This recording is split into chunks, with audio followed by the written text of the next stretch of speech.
जब लोकसभा के उपचुनाव हुए थे नेताजी के जाने के बाद, तब डिम्पल यादव ने यहां से चुनाव जीता था लगभग 2.25 लाख वोट से।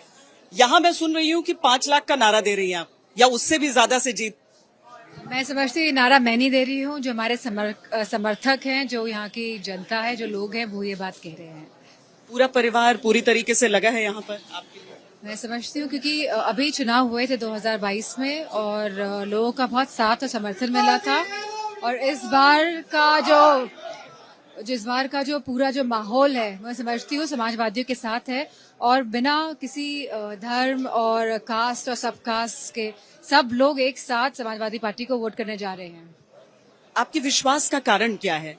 क्या नेताजी का किया हुआ काम, या फिर जो मंच से भी आप कह रही थी कि मौजूदा सरकार से नाराज? मैं समझती हूँ नेताजी का किया हुआ काम तो हमेशा मैनपुरी के लोग हमेशा याद रखेंगे, मतलब इसमें कोई दो राय नहीं है। मेरा मानना है कि पूरे भारत में जितना विकास, जितने यहाँ पे मेडिकल कॉलेजेस हैं, जो लोग आसपास के क्षेत्रों की जो सेवा हो जाती है मेडिकल कॉलेजेस की वजह से, जो काम हुए हैं और जो लोगों की सेवा लगातार यहाँ चल रही है, तो ये हमेशा नेताजी का क्षेत्र ही रहेगा। और इसी के साथ इस बार सब लोग साथ इसलिए भी आ रहे हैं क्योंकि जैसे कि मैंने कहा कि चारों वर्ग हमारे, चाहे युवा हो, चाहे हमारा किसान हो, चाहे हमारे महिलाएं हो और चाहे हमारे जवान हो, सब लोग त्रस्त आ चुके हैं। जो आप ग्राउंड में जब जाएंगे तब आपको पता चलेगा कि कितनी हाहाकार मचा हुआ है। विपुल जी, आपके जो विरोधी हैं वो कह रहे हैं कि आपने चुनाव नहीं जीता था, एक सिंपैथी लहर में आप चुनाव जीत पाई थी 2022। अब विरोधी तो कुछ भी कह सकते हैं, तो उस बात का हमें कोई एतराज नहीं है, लेकिन मैं ये कहना चाहूंगी कि आज जो है लोग हैं वो त्रस्त हैं इस मौजूदा सरकार से। उनको उनकी नीयत के बारे में समझ आ गया है कि किस तरह दबाव बना के ये लोग सत्ता में हमेशा रहना चाहते हैं और बिना लोगों को सुविधा और बिना कोई काम करे हुए। और जो भी बातें रही हैं इनकी 2014 से लेकर, उत्तर प्रदेश के चुनाव से लेकर और अब फिर ये चुनाव जो हो रहे हैं, तो मैं समझती हूँ 7 साल का उत्तर प्रदेश का कार्यकाल और 10 साल का बीजेपी का केंद्र का कार्यकाल, मैं समझती हूँ निराशाजनक लोगों के हाथ आई है। और बहुत लोग समझ रहे हैं इस बात को कि जिस तरह की बात ये लोग करते हैं, तो कभी भी उस तरह की बात को सामने ना लाते हुए अलग तरह की बात पे सामने ले आके चीजों को बदलने की कोशिश करते हैं। लेकिन इस बार लोग तैयार हैं। 14 साल इसीलिए है क्योंकि 7 साल का मैंने कहा 17 साल आप मान लीजिए अप्रोक्सीमेटली। So yes.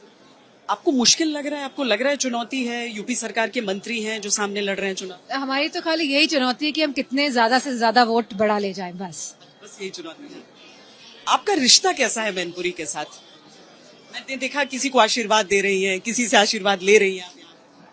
रिश्ता मतलब सब लोग जानते हैं, हम लोग यहाँ पे रहते हैं, लोगों जब भी लोगों को जरूरत होती है तो हम यहाँ पे खड़े रहते हैं। तो मैं समझती हूँ एक पारिवारिक रिश्ता तो है ही मैनपुरी के साथ, और ये अभी से नहीं है, नेताजी के समय से है। बाकी सीटों पर भी आपका सपोर्ट बहुत आवश्यक होगा आपके पार्टी और परिवार के लिए। सॉरी, बाकी सीटों पर भी आप, मतलब आपका चुनाव यहाँ पूर्ण होगा, उसके बाद बाकी जगह भी आप प्रचार करेंगे? हाँ शायद। देखिए, अभी लोकतंत्र की हत्या का आरोप शिवपाल जी ने भी लगाया मन से, आपने भी उसके बारे में कहा और भी कई नेताओं ने लगाया। बीजेपी कह रही है कि सूरत सीट का हवाला जब बाकी पार्टियां, विपक्ष की इंडिया गठबंधन की पार्टियां देती हैं तो वो भूल जाती हैं कि कन्नौज से 2012 में आपने भी निर्विरोध चुनाव जीता। मैं कहना चाहूंगी इस बात को लेके कि जब 2012 का चुनाव जो कन्नौज वाला जो हमने जीता था, उसमें किसी ने नामांकन नहीं भरा था उस समय, और इधर तो नामांकन रद्द हुआ है। हमें देखा है कि मेयर के इलेक्शन में जो पंजाब में हुआ था, हम लोगों ने देखा है कि किस तरह जीते जिताए मेयर को हरा के आप पार्टी के, आप भाजपा का मेयर बनाया। और सभी नेताओं, भाजपा के नेताओं ने, क्योंकि उस टाइम पार्लियामेंट चल रही थी, तो उन लोगों ने सपोर्ट किया कि नहीं हम जीत गए हैं, very with with pride they were saying कि नहीं हम लोग तो जीत गए हैं। लेकिन वास्तविकता अलग है, आप जीते हुए कैंडिडेट्स को हरा देते हैं। हमारे मैनपुरी में ही हमारे चेयरमैनी के चुनाव में आपने हमारे 3 चेयरमैन हराए हैं। आप वोटों की काउंटिंग रात को 3-3, 4-4 बजे तक क्यों खींचते हैं? ये कहाँ की परंपरा है कि रात को आप वोटों की काउंटिंग खींचते हैं और फिर अपने लोगों को जिता देते हैं? तो मैं समझती हूँ पूरी तरह ये लोकतंत्र को नष्ट करना चाहती है सरकार।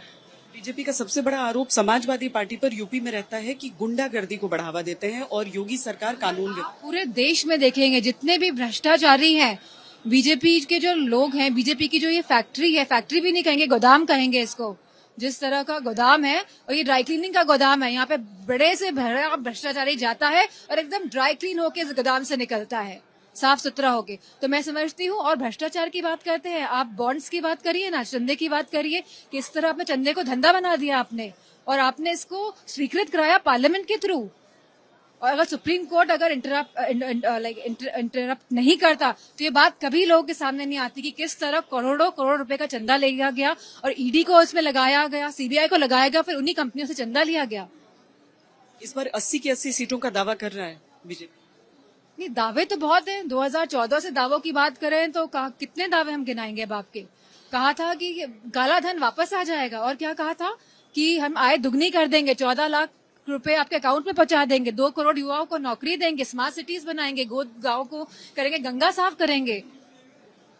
तो मैं समझती हूँ अब दावों की बात नहीं करिए। यूपी कितनी सीटें देगी उनको, कितनी सीटें आपको मिलेंगी? समझती हूँ लोग जागरूक हो जाए कि ये जो सरकार है ये खाली ध्यान और मुद्दों से भटकाना जानती है, और ये बहुत जरूरी है लोकतंत्र और संविधान की रक्षा करने के लिए कि देश जो है लोकतंत्र से चलेगा, और जब सब समाज आगे बढ़ेंगे तभी देश आगे बढ़ सकता है। एक आखिरी सवाल, मैनपुरी में किस सबसे बड़े मुद्दे को लेकर आप लोगों के बीच जाती हैं? मैं समझती हूँ मैनपुरी में बहुत मुद्दे हैं। जो यहाँ का मेन मुद्दा है, एक तो जो मंत्री जी हैं उससे लोग बहुत ही आक्रोशित भी हैं क्योंकि उनका प्रकोप काफी है मैनपुरी में। और मैं समझती हूँ विकास का मुद्दा है, युवाओं के रोजगार का मुद्दा है, और बहुत सारे मुद्दे हैं, मतलब अनलिमिटेड मैं कहूँगी।